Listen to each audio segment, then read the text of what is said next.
오늘 우리에게 주신 하나님의 말씀은 사사기 5장 19절부터 31절까지의 말씀입니다. 구약 368쪽에 있는 하나님의 말씀입니다. 제가 봉독하겠습니다.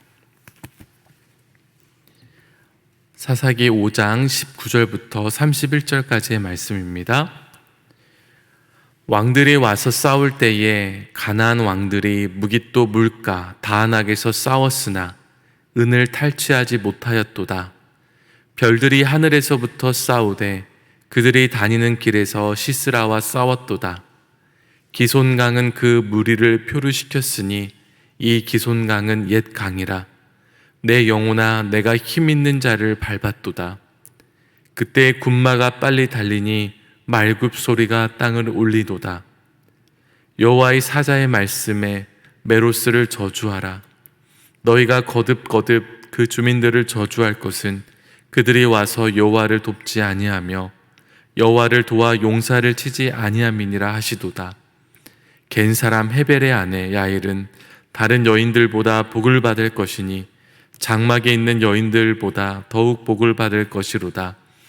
시스라가 물을 구하매 우유를 주되 곧 엉긴 우유를 귀한 그릇에 담아 주었고 손으로 장막 말뚝을 잡으며 오른손에 일꾼들의 방망이를 들고 시스라를 쳐서 그의 머리를 뚫되 곧 그의 관자놀이를 꿰뚫었도다. 그가 그의 발 앞에 엎구부러지며 엎드러지고 쓰러졌고 그의 발 앞에 구부러져 엎드러져서 그 구부러진 곳에 엎드러져 죽었도다. 시스라의 어머니가 창문을 통하여 바라보며 창사를 통하여 부르짖기를 그의 병거가 어찌하여 더디오는가, 그의 병거들의 걸음이 어찌하여 늦어지는가 하매 그의 지혜로운 시녀들이 대답하였겠고 그도 스스로 대답하기를 그들이 어찌 노략물을 얻지 못하였으랴, 그것을 나누지 못하였으랴. 사람마다 한두 처녀를 얻었으리로다. 시스라는 채색 옷을 노력하였으리니 그것은 수놓은 채색 옷이리로다. 곧 양쪽에 수놓은 채색 옷이리니 노력한 자의 목에 꾸미리로다 하였으리라. 여호와여, 주의 원수들은 다 이와 같이 망하게 하시고 주를 사랑하는 자들은 해가 힘있게 도둠 같게 하시옵소서 하니라. 그 땅이 40년 동안 평온하였더라. 아멘. 사사기 4장과 5장은요, 이 드보라와 바락이 시스라의 철병거와 전쟁하여 승리한 사건을 다루고 있는데요. 참 흥미로운 점이 있습니다. 같은 사건을 4장에서는 역사가의 관점에서 다루고 있고 또 5장은 시인의 관점에서 다룬다는 점입니다. 어제부터 오늘까지 5장을 보고 있는데요. 4장에 비해서 더 신학적입니다. 역사를 수면 아래를 깊이 바라보면서 4장에서는 암시하는 정도였던 하나님의 손이 전체 역사의 배후에 있음이 드러납니다. 예를 들어서 4장에서는 여호와 이름이 단지 4번만 언급됩니다. 그 중에 3번은 드보라의 말입니다. 그런데 5장에서는 여호와가 어디나 계십니다. 1, 2절에서 드보라 바락이 이스라엘 백성을 영솔하였다고 노래할 때 여호와께서 찬양을 받으세요. 왜 그러냐면 이스라엘 백성이 행진할 때 결정적으로 중요한 점은 여호와께서 그들과 함께 하셨다는 것이기 때문입니다. 4절에서 하나님께서 비를 쏟아 부으심으로 당신의 능력을 보여주셨습니다. 그러자 철병거는 진흙이 된 땅에서 조금도 앞으로 나아갈 수가 없었어요. 비를 내려주신 분이 하나님이시라는 거예요. 5절에서 여호와의 백성이 산을 달려 내려가며 공격할 때 산들을 떨게 하시는 여호와께서 그들과 같이 전쟁에 나가셨습니다. 이렇게 역사의 배후에 계시는 하나님을 노래하고 있습니다. 오늘 본문 19절에서 22절까지 보면 드보라와 바락은 여호와의 승리라는 주제로 돌아갑니다. 가나안 왕들이 싸웠지만 그들은 아무 약탈물도 얻지 못했다고 노래해요. 자연을 다스리시는 하나님, 별들까지 다스리시는 하나님이 그들과 싸우고 계셨기 때문입니다. 21절은 시스라의 불패의 병거들이 어떻게 무용지물로 전락했는지를 보여줍니다.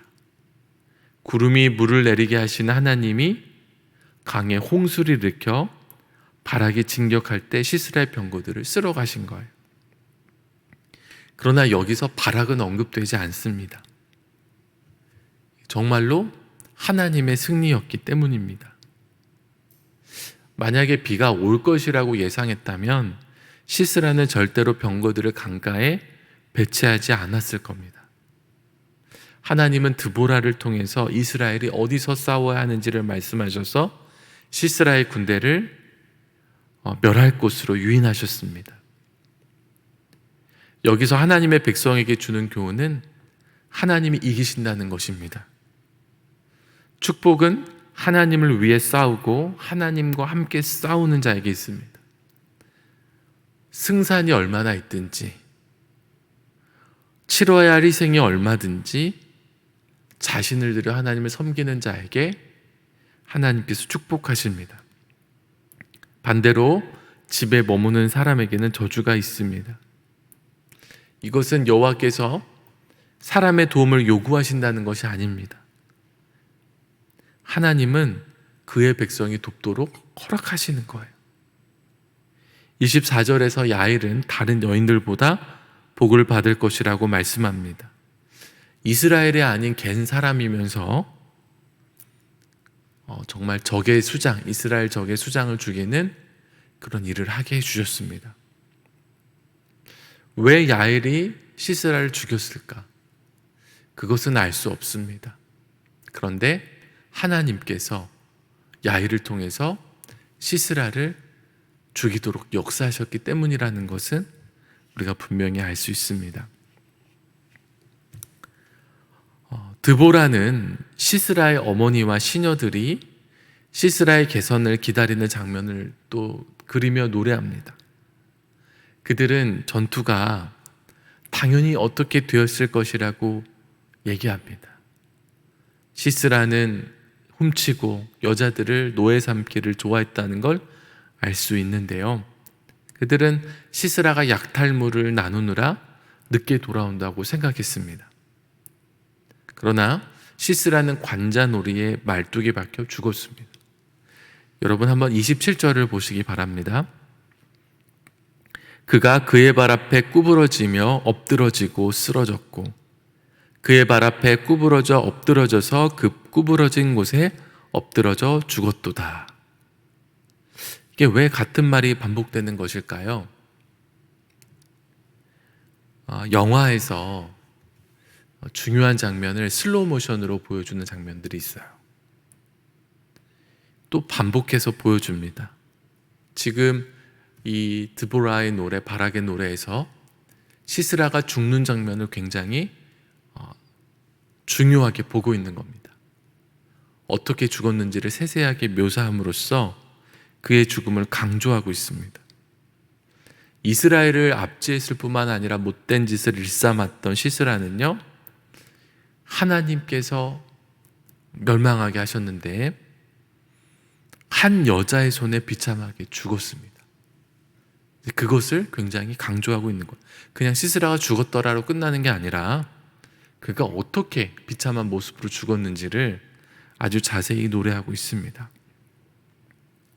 사사기의 저자는요 4장과 5장을 나란히 배치하고서 우리에게 5장의 관점을 가지고 살라고 격려하고 있습니다. 만사의 배후에서 하나님의 손을 보며 하나님의 성공을 찬양하며 하나님을 높이라 하는 관점이에요.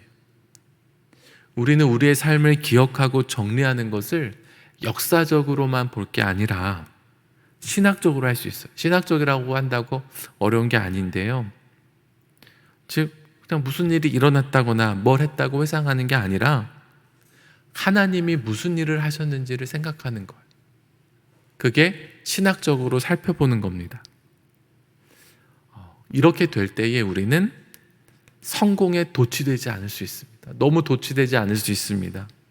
또 반대로 어려울 때 절망하지 않을 수 있습니다.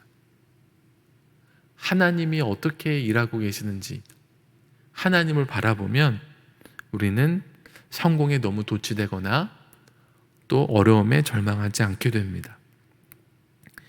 이렇게 평화를 누리는 비결이 바로 여호와께서 우리를 위해 하셨고 하고 계신 일을 지속적으로 찬양하는 것입니다.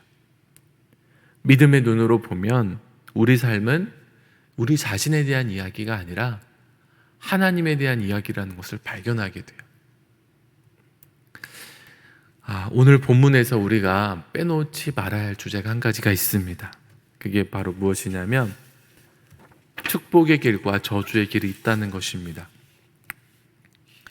전쟁이 종식되고 하나님의 사자가 드보라를 찾아옵니다. 그리고 메로스에 퍼부어질 저주를 예고합니다. 메로스가 어디를 가리키는 것일까요? 이 메로스라는 말은 성경에 딱 한 번, 오늘 이 본문에만 나옵니다.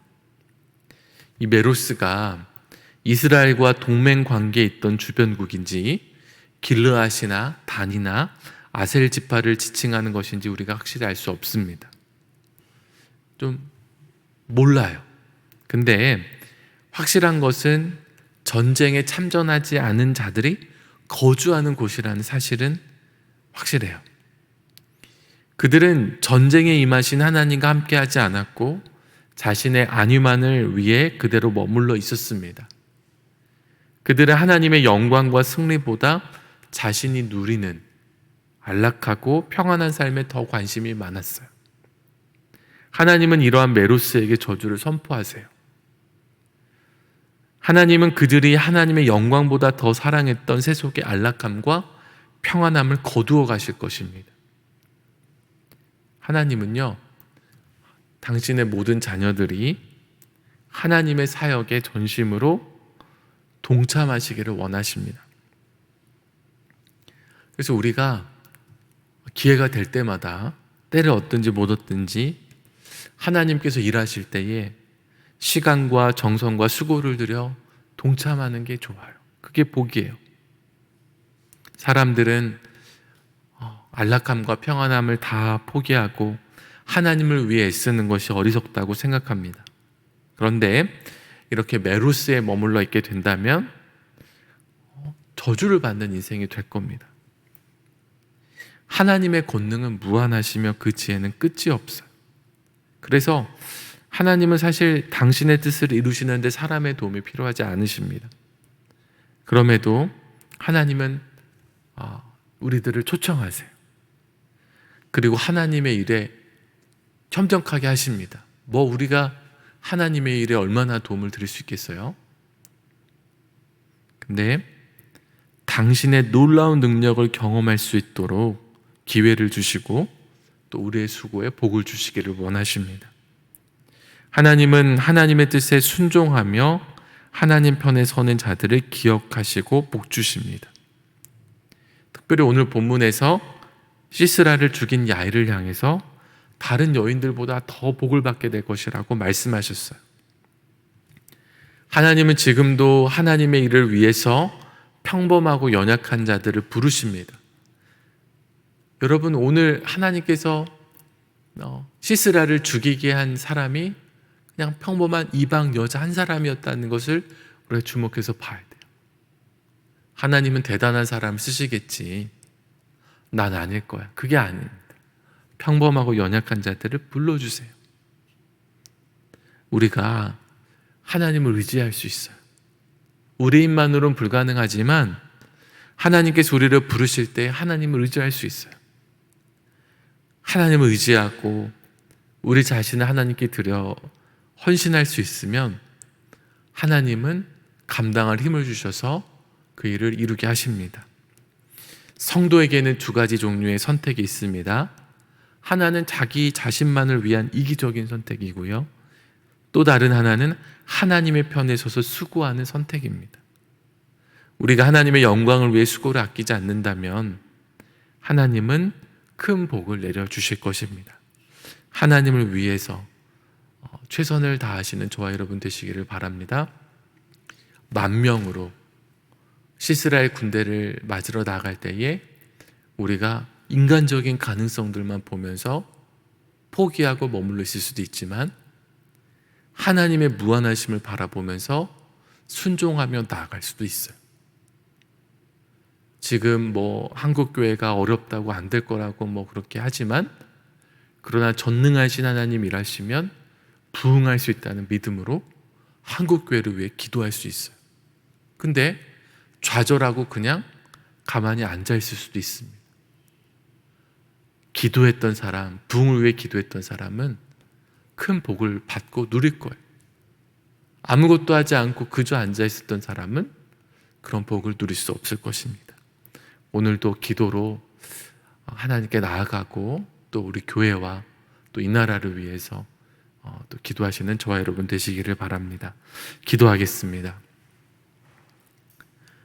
살아계신 하나님 아버지, 감사합니다. 이 새벽에 깨워주시고 우리 숯별교회 사랑하는 모든 성도들을 이 기도의 자리로 인도해 주시니 감사를 드립니다. 하나님, 오늘 주신 이 말씀을 통해서 큰 은혜를 받습니다. 드보라와 바락을 통해 승리를 주신 하나님, 그런데 이 승리는 이스라엘의 승리이기 이전에 하나님의 승리라는 것을 오늘 우리가 보게 되었습니다. 하나님은 우리의 삶 가운데서도 역사하십니다. 내가 살아가는 삶인 줄 알았는데 우리가 자세히 돌아보니 하나님께서 일하시고 계시고 또 하나님의 아름다운 열매들을 맺게 하시는 하나님에 대한 삶임을 우리가 보게 됩니다. 하나님, 우리가 이러한 시선으로 바라보게 하여 주십시오. 그저 역사적으로 누가 했고 뭘 했고가 아니라 그 이면에, 그 배후에 하나님께서 어떻게 일하고 계신지를 바라보는 우리 모든 성도들이 되게 하여 주시옵소서. 하나님, 인간의 가능성으로는 질 수밖에 없는 그런 무모한 전쟁에 하나님은 바락을 부르시고 드보라를 부르시고 또 10,000명의 이스라엘 백성들을 부르셨습니다. 하나님, 우리가 이 일에 동참하여 복받는 그 성도들이 되기를 원합니다. 하나님, 인간적인 가능성만 보고 좌절하고 낙담하며 앉아있는 것이 아니라 하나님께서 일하실 때 동참할 수 있는 하나님 용기와 지혜와 또 사모하는 마음을 허락하여 주시옵소서. 그것을 위해서 오늘도 교회를 위해 기도하며 하나님의 나라를 위해 기도하려고 합니다. 이 시간 거룩한 성령님께서 우리 한 명 한 명 성도의 심령 가운데 충만하게 임재하여 주시고 오늘도 기도로 승리하는 이 아침이 되게 하여 주시옵소서. 하나님, 오늘도 주님 앞에 정성껏 예물을 드린, 일천번째 예물을 드린 또 성도님들이 있습니다. 하나님께서 그 마음을 아십니다. 그 기도 제목을 아십니다. 또 하나님께서 그의 모든 상황을 아십니다. 하나님께서 축복하여 주셔서 정말 하나님이 가장 기뻐하시는 삶으로 인도하여 주시옵소서. 하나님, 우리 교회 모세선교회, 안나선교회부터 우리 귀한 신앙의 선배되는 정말 우리 귀한 성도들이 있음을 고백합니다. 하나님, 몸도 마음도 약해진 이때지만 그러나 속사람은 날로 강건하게 하여 주시옵소서. 그리하여서 정말 기도하며 또한 정말로 하나님, 날마다 하나님의 평안을 누리며 살아가며 하나님의 귀한 축복 가운데 살아가는 귀한 성도들이 다 되게 하여 주시옵소서. 우리 교회 모든 성도들 또 가정을 하나님 축복하여 주시기를 간절히 소원합니다. 하나님, 이 위기의 시대에 평안을 잃지 않게 하여 주시옵소서. 거짓 평안이 아니라 하나님께서 주시는 참된 평안으로 살아가는 귀한 성도들이 다 되게 하여 주시옵소서. 경제적 또 여러 가지 상황으로 어려움을 당하고 있습니다. 하나님, 이때 우리 마음이 조급해지고 두려워하며 떠는 것이 아니라 오직 하나님을 신뢰하게 하여 주시고 하나님께서 날마다 채워주시고 부족함 없이 인도하시는 것들을 경험하는 우리 모든 성도들이 되게 하여 주시옵소서. 이 어려운 때에 좌절하고 낭망하는 것이 아니라 더욱더 하나님을 신뢰함으로 잘 이겨나가는 수표교교의 모든 성도들이 되게 하여 주시옵소서. 시험을 앞둔 자녀들이 있습니다. 취업을 앞두고 결혼을 앞둔 귀한 자녀들이 있습니다. 하나님께서 이들을 인도하여 주시기를 원합니다. 주의 손으로 붙들어 주시고 한 걸음 한 걸음 인도하여 주셔서 하나님, 우리의 힘을 의지하는 것이 아니라 하나님을 의지하오니 겸손히 주님 앞에 엎드려 하나님의 도우심을 간구하오니 하나님 긍휼과 은혜를 베풀어 주시옵소서. 주님의 영광을 드높이는 길을 갈 수 있도록 하나님께서 그의 손을 붙잡고 인도하여 주시옵소서. 하나님, 이 나라와 민족을 기억하여 주시기를 원합니다. 또한 우리 한국 교회가 이 나라를 위해 섬기며 또 빛과 소금이 되기를 원합니다. 오늘 이 기도의 자리에 나왔사오니 하나님, 오늘도 우리를 만나 주시고 귀한 은혜를 더하여 주시옵소서. 이 모든 말씀 우리 주 예수 그리스도의 이름으로 간절히 기도드리옵나이다. 아멘.